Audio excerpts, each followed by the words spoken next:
നമസ്കാരം. ഇന്നത്തെ വിഷയം കടിഞ്ഞാണാണ്. നമ്മുടെ ആഗ്രഹങ്ങളെ, ഇന്ദ്രിയങ്ങളെ, നമ്മുടെ വികാരങ്ങളെ കടിഞ്ഞാണിട്ട് നിർത്താൻ നമ്മൾക്കാവാറുണ്ടോ? കടിഞ്ഞാണെന്ന വാക്ക് കേൾക്കുമ്പോൾ സ്വാഭാവികമായും നമ്മുടെ മനസ്സിൽ ഓടിയെത്തുന്നത് കുതിരയാണ്. മനുസ്മൃതി പറയുന്നത് ഇങ്ങനെയാണ്: ഒരു തേരാളി കുതിരയെ എങ്ങനെ നിയന്ത്രിക്കുന്നുവോ അതുപോലെ വിവേകമുള്ളവൻ അവൻ്റെ മനസ്സിനെ അടക്കി നിർത്താൻ പ്രയത്നിക്കണം. ഇന്ദ്രിയങ്ങളെ അടക്കാതെ മനസ്സിനെ അടക്കി നിർത്താൻ സാധിക്കില്ല. അതുകൊണ്ട് ആദ്യം മനസ്സിനെ അടക്കി നിർത്താൻ ശ്രമിക്കണം. ധന കാമാദിബോധങ്ങളോടുള്ള മനുഷ്യരുടെ ആഗ്രഹങ്ങൾ വറ്റാത്ത ഉറവ പോലെയാണ്. അതൊരിക്കലും നിലയ്ക്കില്ല. നെയ്യ് കൊണ്ട് തീ എന്ന പോലെ ആഗ്രഹങ്ങൾ കൂടുകയേയുള്ളൂ. ഭഗവത്ഗീതയിൽ പറയുന്നത് ഇങ്ങനെയാണ്: ചപലങ്ങളായ പഞ്ചേന്ദ്രിയങ്ങളിൽ ഏതെങ്കിലും ഒന്നിൻ്റെ പിന്നാലെ മനസ്സ് പോയാൽ കാറ്റ് കടലിലെ കപ്പലിനെ എന്ന പോലെ അത് അവൻ്റെ വിവേകബോധത്തെ അപഹരിക്കുന്നു. ഇന്ദ്രിയങ്ങളുടെയും മനസ്സിൻ്റെയും ഏകാഗ്രതയാണ് തപസ്.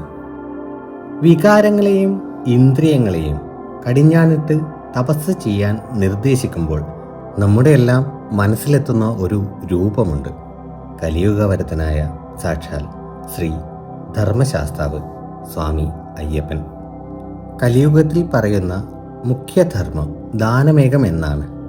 വിശക്കുന്നവന് അന്നം കൊടുക്കുന്നതിനേക്കാൾ പുണ്യപ്രവൃത്തി വേറെ ഒന്നുമില്ല എന്ന് പുരാണങ്ങളിൽ പലയിടത്തും പറഞ്ഞിട്ടുണ്ട്. ഇവിടെ അന്നദാന പ്രഭുവാണ് അയ്യപ്പൻ. ഈ അയ്യപ്പനും കുതിരയും കടിഞ്ഞാണും തമ്മിൽ എന്താണ് ബന്ധം?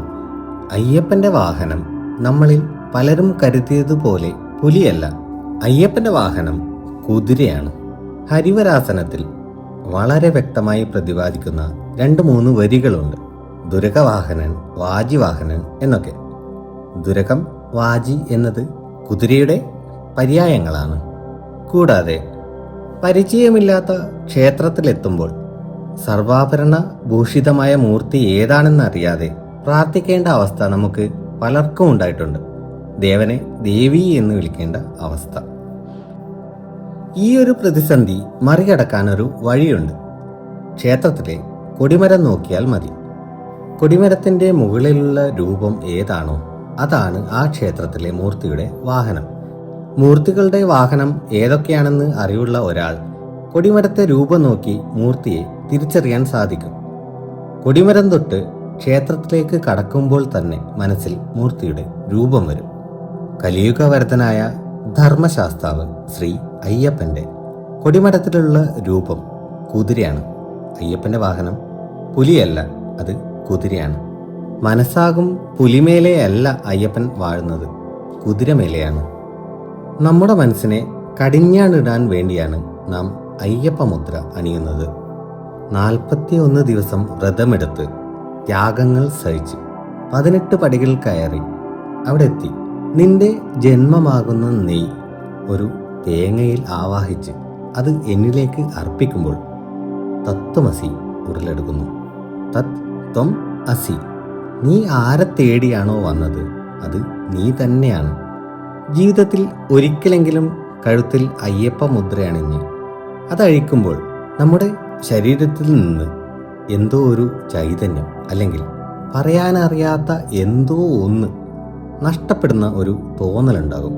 എങ്ങനെയെങ്കിലും ദർശനം കഴിഞ്ഞ് വന്ന് മാല അഴിക്കാൻ വ്യഗ്രതപ്പെടുന്നവരോട് എനിക്ക് പറയാനുള്ളത് ഇതാണ്: വ്രതമെടുപ്പിലൂടെ ഇന്ദ്രിയങ്ങളെ കീഴ്പ്പെടുത്തിയ നിങ്ങളുടെ സ്വാത്വികതയുടെ ഒരംശമെങ്കിലും ജീവിതത്തിലുടനീളം കൈവിടാതെ കൊണ്ടു നടക്കാനാവണം.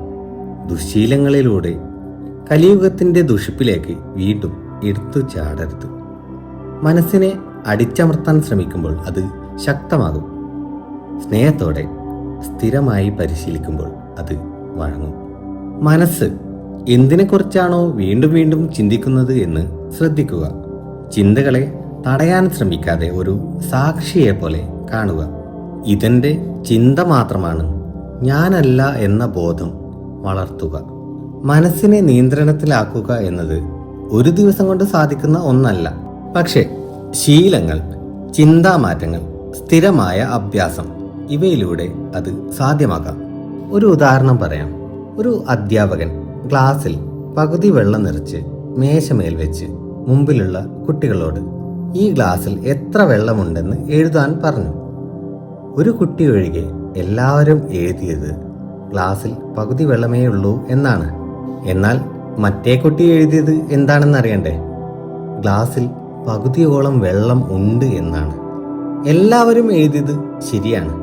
നമുക്ക് എന്ത് ഇല്ല എന്നല്ല, എന്ത് ഉണ്ട് എന്ന് ചിന്തിക്കുന്നിടത്താണ് നമുക്കെല്ലാം ഉണ്ടാകുന്നത്. എല്ലാവരെയും സർവേശ്വരൻ അനുഗ്രഹിക്കട്ടെ. നന്ദി, നമസ്കാരം.